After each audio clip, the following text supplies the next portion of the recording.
Welcome, everyone. This is the Black Discovery Podcast. I'm your host, Lord Zev, and thank you so much for joining me on this very, very special occasion. This is the first ever episode of the Black Discovery Podcast. I'm so excited to have you all here with me. You could have been anywhere in the world tonight, but you're right here with me, and I appreciate that. Um, Man, thank you so much. If you haven't listened to the intro podcast and you don't know what to expect from listening to this journey that I am beginning on tonight, then please go check that out. It is on YouTube. It is the first video that I have up there. It's the intro to this podcast.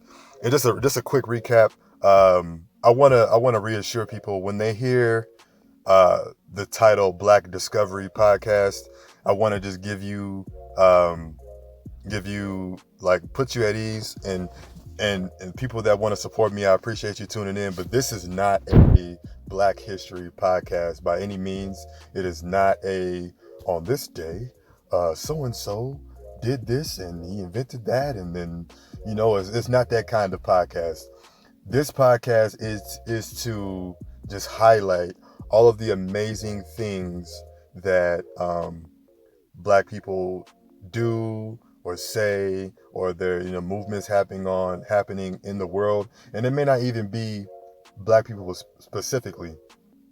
It'll just be things that I find out there in the world that are happening that I find interesting, and it'll just be from the perspective of me, a black person. So that's really the gist of this whole podcast and what I'll be doing from here on out. So again, one more time, I appreciate you. Clap it up for yourselves. Clap it up for yourselves. That's right. That's right. Okay.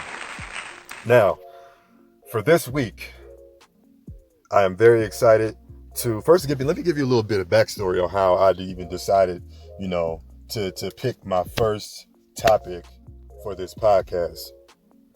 So, as you may have heard in the intro, I did listen to the Order Up podcast a couple weeks ago, and I know the man that is, doing that podcast, and he puts it out all the time, every week, I believe. And he inspired me to make this podcast. So then, when I thought of the name, I just Googled Black Discovery in Google, and the first person that came up is this man that I'm going to talk about today. And this man goes by the name of Dwayne Fields, and he is a Black Brit. All right, and I found it so amazing. Because a policy I live by is a spirit. A spirit is always perfect. So as I saw what he does, first I'll tell you what this man does is he is a Black explorer. He is an explorer. So he went through a few different episodes in his life, which I'll get into in a moment. And then he met some people along his path, his journey. And then he started exploring, not just the world, but the certain parts of the world that you wouldn't even expect, Black people to be exploring, or to even be open to exploring. So let me just dig into this man's origin story at first. So, like a lot of Black people in the United Kingdom, a lot of them come from African countries. Their parents migrated from African countries looking for better opportunities, just like most people do to America. His parents decided to go to the UK, and he ended up in Britain. So then he moved there at about the age of like 6 years old, which is a vital time in your young life when you're growing up, and then you have like a group of friends. You're just really getting a feel of the world that you've been born into, and then all of a sudden you get moved to a whole new world. Pretty much, it might have been another planet. It might as well have been another planet to him, because he just doesn't know anybody there. And I would imagine that him being in Britain at that time, He may have been just like any other black person in a non city area. He may have been like the one of few or the only black person in his environment. So then imagine taking a kid from um, his environment to, and actually, I think I may have mistaken. He's not actually from Africa. I think he's from Jamaica. So I'll do a little fact checking in a moment.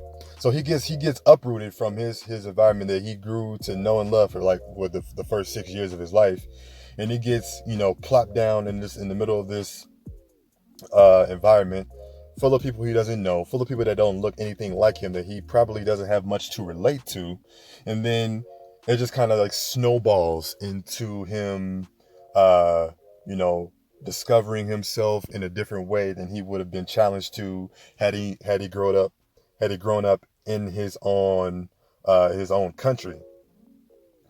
So then one thing leads to another.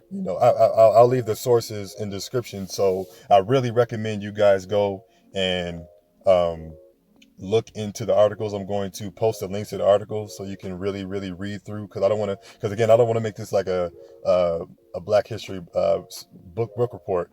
Or I'll just read the sources that I read and read them to you. I want you to go and actually read into this. But I'm just going to give you the highlights of the story. So one thing leads to another. He finds himself having a tendency to want to like build things, and he has a real thirst for knowledge. So he and his brother build this like little motorcycle just to get around and just to have fun. Or I think it was his friend. He and his friend build this little motorcycle, and then like the day he finishes building it, it's like a little like the kind you see now in the cities where people are like turn a bicycle into like a motorcycle. He made one of those, and then he gets robbed at gunpoint um, for his bicycle, because at that time, jacking was a really big thing, and it may still be a big thing to this day. So he and his friend get jacked for their little bicycle moped thing, and then when he's trying to stand up to the guy is pretty much telling him to get lost. So then he ends up pulling a trigger, and then it misfires. So then he's like, oh, he's like, his body is in like a state of shock, like he doesn't know what's going on. And then the guy like tries it again. He tries to shoot the gun again, and it misfires twice. And then he says that at that moment something in him clicked, and then it just really started him like on the path to wanting to take every moment and make the most out of it. He wanted to make the most out of everything that he ever does, and never take anything for granted, because he knew that in that instant his life could have been taken from him just that easily. And that's an amazing story to me. And so again, one thing leads to another. He meets a few people, and then he starts wanting to explore and then do hiking and then find different outlets to take him out of the city. So then he ends up running into some people who are he sees like a listing to go and explore in the South Pole. So he tries to apply for it, but then he ends up being too late. But then he gets invited to go to travel the North Pole. So then that's how that starts. He goes to be the first Black Brit to be the first person to travel to the North Pole. And then with that accomplishment, he started a foundation with a couple of his friends. And now he's taking inner city kids from the inner city and giving them this outlet to just be more explorative and go out there and see different things. And once you have this person that puts you in a different environment, it opens up your mind to the different possibilities that you can experience in life. Because if you're in that bubble in your environment, you never really think to explore past that bubble, because in your mind there's nothing out there. Like, you have to kind of see what's out there to be able to fathom the possibilities. So by this man, Dwayne Fields, he is taking it upon himself to expose these inner city kids to a whole new world. So again, he began his first trip to the North Pole in 2010. That's when he first became the first Black Briton to uh, to travel to the North Pole, and then he also made a trip to Antarctica as well. He's already done that, so he's been to the South Pole, which I didn't even know that people were just allowed to just travel there. He probably had to go through a ton of clearance to be approved for that trip. But he definitely he traveled to the North Pole. So he and a fellow traveler, Phoebe Smith, are planning to actually perform a first time feat of being the first unassisted or unattended travelers to go from one of the borders, like from the ocean by Antarctica, to the to like the southernmost point, the southern pole, and that would be like the first time anyone's ever done that. So he and Phoebe Smith are planning to make that trip actually this November.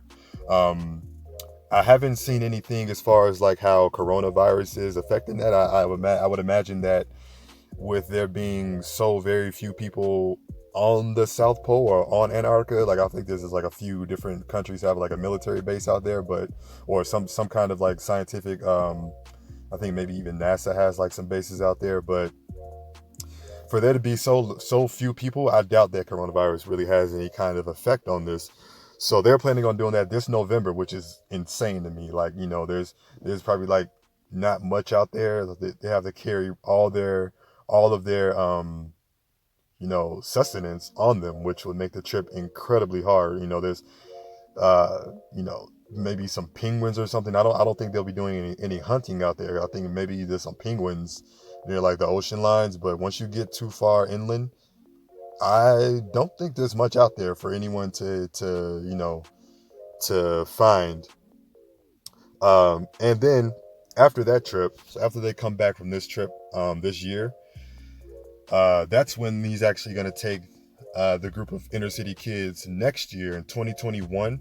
That's when he plans on taking them out there as well. So um, in order to follow that, uh, follow the exploration and get information, you can look it up on his website, Team We Two. That's TEAMWETOO.com. And you can actually see all the information as far as his travel this year and when he takes the inner city kids next year. And he may even have like a link on that website where you can donate money if you want to, if you feel compelled to contribute to this cause. That would be a great thing. Man, so that's my first guess. I really hope you you know, found some kind of interest in this like I did. I'm floored by this. Like I really can't even imagine that somebody would even attempt to do this, especially with like just a two people traveling the whole way of the Antarctica, like from coastline to the pole, is insane to me. But considering there's only want to be two people and they want to take a group of kids next year, that's just like the craziest thing I've ever heard. This man is like a black superhero. Get this man a cape. Go to his Patreon uh and donate the money to get him a cape, because he out here just, you know, inspiring people and influencing kids to find different things that they wouldn't find, you know, in their own inner city. So that's my episode. Thank you so much for listening. This has been the Black Discovery Podcast, and again, I'm your host, Lord Zev. Thank you for joining me. This has been another episode of the Black Discovery Podcast. You can follow me on social media, Instagram.com/Black Discovery for All, YouTube.com/Black Discovery for All. You can even donate on Patreon.com/Black Discovery for All to donate to my cause of exposing Black excellence. Thank you. See you next time.